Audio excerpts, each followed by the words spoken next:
ምሳሌ ቀጣይ ክፍል። ብሩክ ወደ ሀገር ቤት ተመልሷል። ብሩክ ግን ብቻውን ነው የመጣው።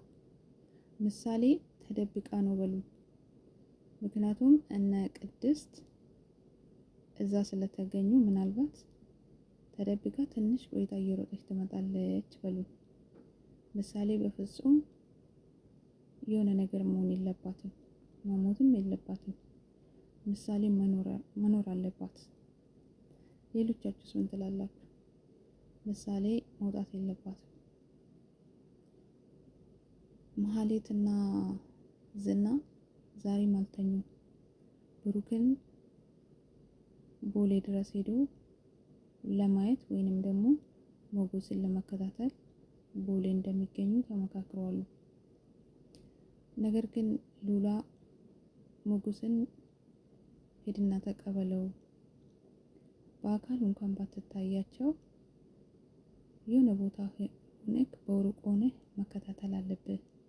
ምክንያቱም ዝና ብሩክን እንዳይጎዳ ብላ ሞገስ ሄዶ እንዲቀበል ወይንም ደግሞ በሩቅ ሆኖ እንዲከታተል አድርጓለች።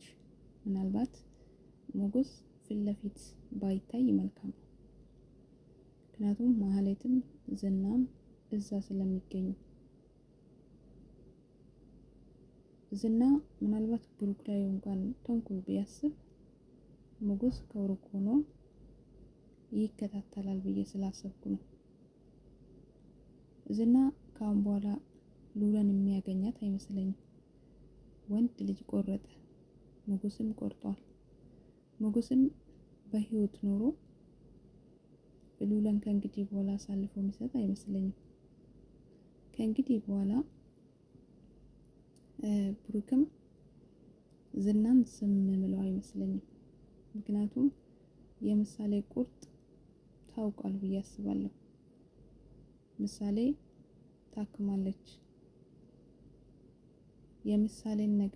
የምሳሌ ነገር ነበር ብሩክን ሲያስረው ነበር፣ ብሩክን ሲያስፈራኝ ነበር። ምክንያቱም ልጄስ ምሳሌስ እያለ ነበር። አሁን ግን ሞገስ ብቻ አይደለም ለሉላ ብሩክም መስዋዕትነትን ይከፍላል ብዬ አስባለሁ። ብሩክ ደግሞ ጀግና ነው። የያዛ ይዞት ነው እንጂ በፊትም ዝና የሚልካቸው ሰዎች እንግዲህ ሞገስ በባለፈው ክፍል ላይ ዳጣን ከቤት ጀምሮ ሞገስ ያለበት ቦታ እስከሚደርስ ድረስ ሲከታተል የነበረው ልጅ እጅ ከፍንጅ ይዞታል ማለት ነው። ይዞት ስልኩን ቀምቶ ከዛ ዳጣንም ወደ ቤት ሸኛት። ራሱን ደግሞ ሳይታወቅ ወደ ሉላ ተመልሰው ሄደዋል። ከእንግዲህ በኋላ ሞገስ በፊት ስለመጠጣ ራሱን ስለማይጠብቅ ይጎዱት ነበር። አሁን ግን ሞገስ ነቅቷል። መጠጡንም አይጠጣም፣ ራሱን ይጠብቃል።